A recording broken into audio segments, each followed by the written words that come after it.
Welcome back to another exciting adventure on Bowmar Bow Hunting. In this episode, we find ourselves in the vast expanse of the Kalahari Desert, pursuing a truly exceptional, intriguing, and downright unique-looking Cape buffalo. While many hunters flock here in pursuit of massive trophies, our adventures take a different turn as professional hunter Werner tells us about a buffalo with a peculiar set of horns. You see, when this buffalo was a calf, he had his testicles ripped off by a lion or some other predator, basically castrating him. Since the gonads are where a lot of the bull's testosterone is made, he wasn't able to produce much, if any at all. So what exactly did this do to the bull? Well, let's look at some pictures of him. As you can see, the balsas are growing on the sides of his head. This is very strange and weird looking, I must say so myself. Well, that's cool and all, but what you can see most from these pictures is how old this bull is. With his exposed hips, exposed spine, and atrophy bodied are all signs that this bull is very, very old. So what better bull to take in the name of conservation?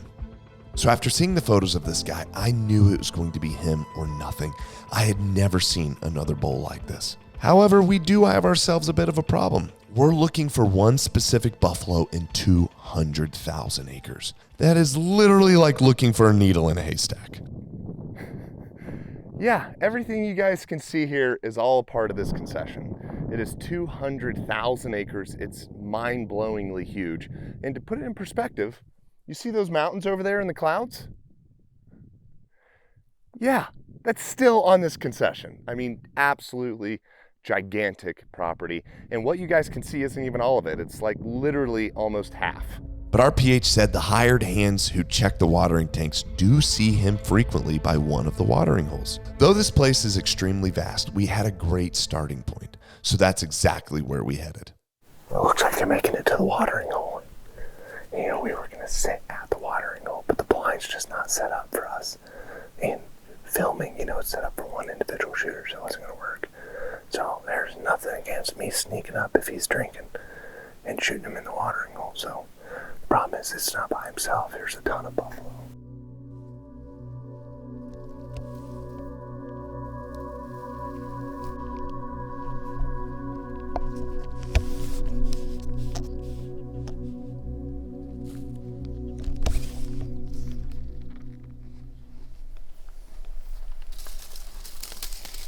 First attempt at the, I don't even know what to call him. We'll just call him old Buffalo Bill. If any of you have ever seen Hannibal, you'll understand the reference. We didn't get a chance at old Buffalo Bill, so we'll come after Bill in the morning.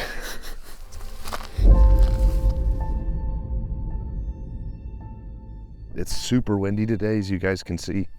It is freaking ripping. So the animals are really switched on because they can't smell as well, they can't hear as well. So any sign of any danger at all, they run. So blind hunting today would be pretty good.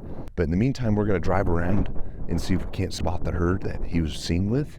But if we can get that buffalo spotted in these kind of conditions, we might be able to get close enough, just because the minimum amount of people that'll be there is gonna be 3. We got the guide with the gun, myself, and a camera guy. So we got 3 people trying to get into bow range. It's freaking hard. And so, but we're not going to give up. We've done it many, many times before, as you guys have seen on our YouTube channel. So we'll get after it, see if we can make it happen today. Let's go. As luck would have it, we spotted him. He's up on the hill, about to go over the edge. We're in an interesting position here. We got the Buffalo Bill bull spotted. When the herd went over the hill, we quickly drove to the other side. On this side, we would have the wind in our face, making a stalk possible. With the wind howling, we were able to get on our hands and knees and crawl closer and closer until we were right on top of the herd. Well, we just crawled out a couple hundred yards, and we were getting really close to these buffalo. We're under probably 60 yards.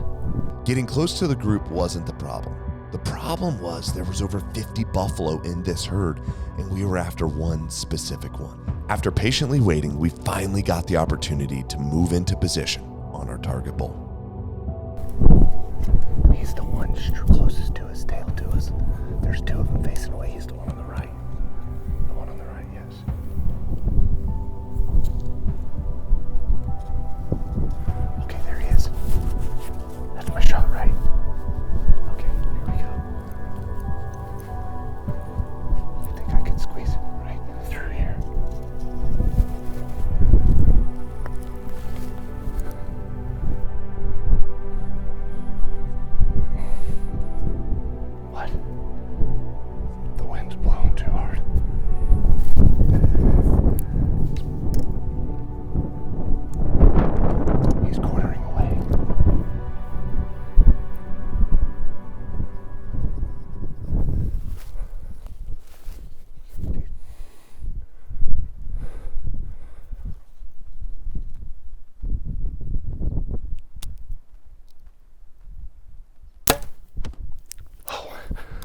The shot looked perfect, but quickly doubt crept in as I was unsure of just how quartering away he really was.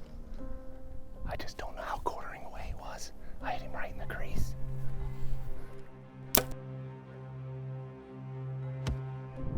We just got my shot. That was that jacked up bull.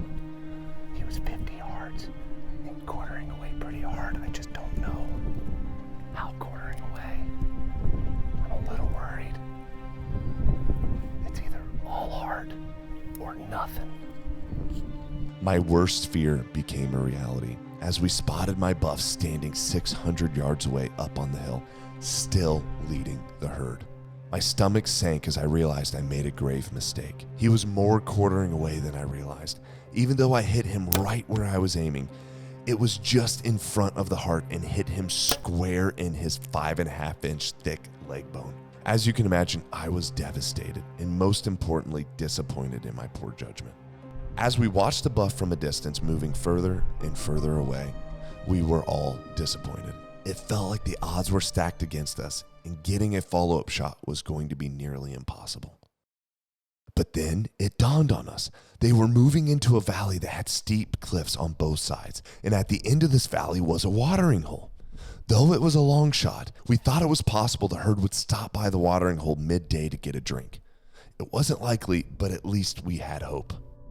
So we quickly got into the truck and drove to the other side of the valley and climbed into the blind.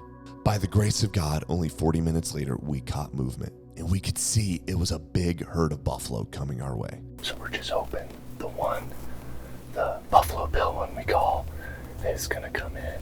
I mean, that's really what we're after, the only one we're after. Bull after bull moved in, but we still hadn't seen our target bull. Then even more bulls moved in, but still no sign of my bull. Doubt crept in that he might have veered off on his own or bedded down, but we held tight and hoped for the best.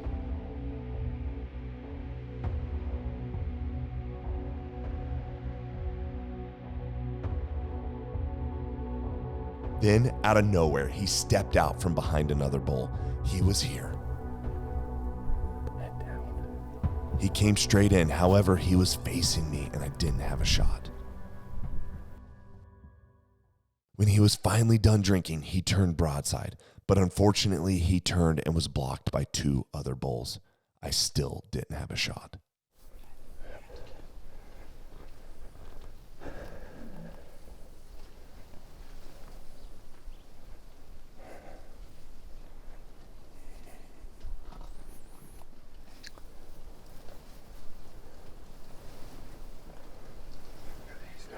His head's sticking out on the far right.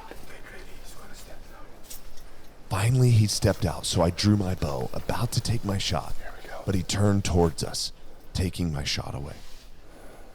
Even though my bow was 90 pounds, with 23 pounds of holding weight, I stayed full draw. He's facing us.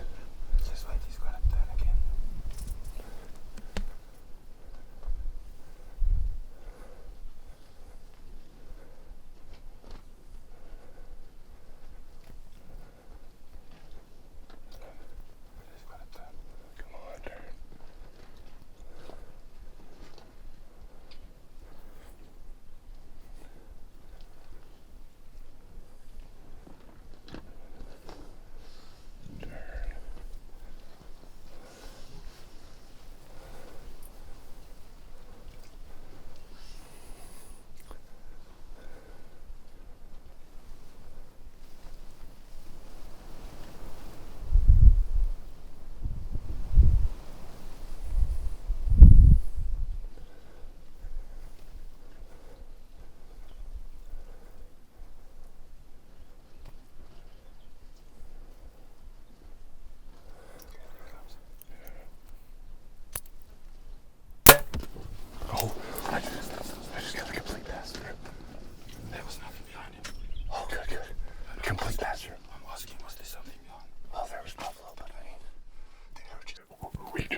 full draw for so long.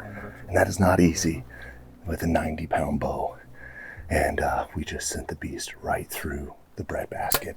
I held it right tight to the shoulder, right through top of the heart, double lung. And I couldn't be more happy right now because, I mean, that is the buffalo we've been after for 3 days. Cape buffalo with a bow, boys. Yes. We got out of the blind and saw my buff only went 30 yards and bedded down. With a buffalo, if you can get another arrow in them, you do. So I decided to put another 2.3-inch beast through his cavity.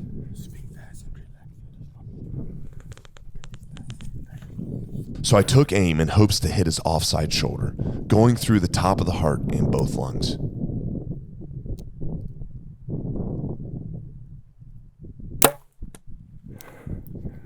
As you can see, the beast hit its mark, and immediately the effects of the broadhead started taking place.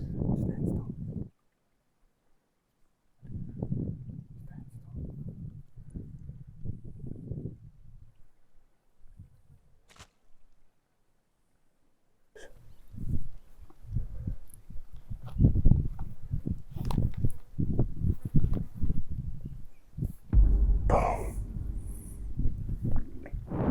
They are some of the toughest animals on the planet. I mean, you saw that shot. He just straight through him. We got out of the blind. He was already bedded down. I put another one in him for good measure, which was the Beast 2.3. I didn't have another 2-inch. So I shot him with the 2.3 and got all the way to the label penetration. But you saw it was double lungs. Immediately blood came pouring out of his nose. We're just going to give him his space. The bull we've been after for 3 days is down. He was unbelievably tough. I mean, this is just crazy how tough he is. But you can see how strange this is. You know, looking at him, you'd think he's soft bossed, but this is actually a really old buffalo that had his testicles ripped off, you know, when he was young. And that is what caused this weird anomaly where his bosses don't even start till the side of his head.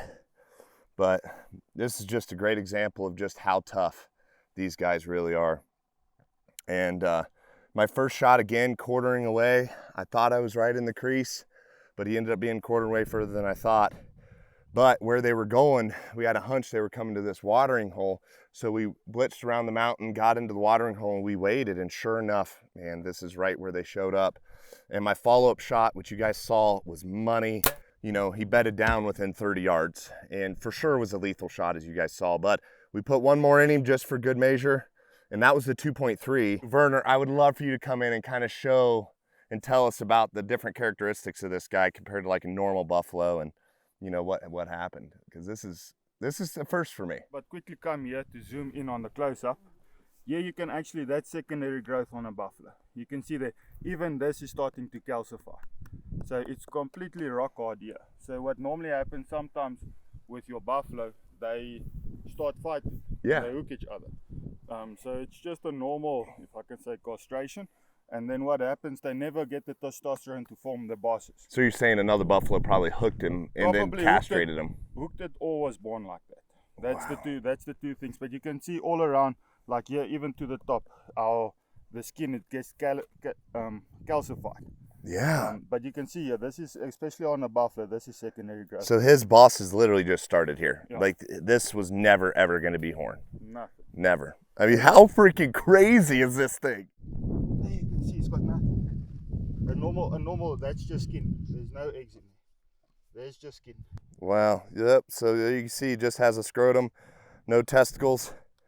What a crazy, crazy buffalo.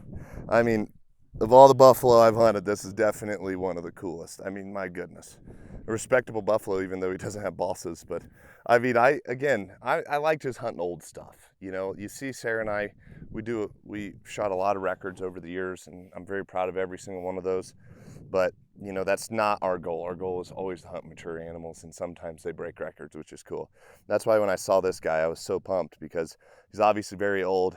He's been, you know, castrated probably as a young calf or something along the lines, or born that way. But made him grow this anomaly, which is so cool to me. Yeah, he's not going to break any records, but how cool is that? It's like shooting a buck that's got some drop tines or something. And to me, this is just awesome.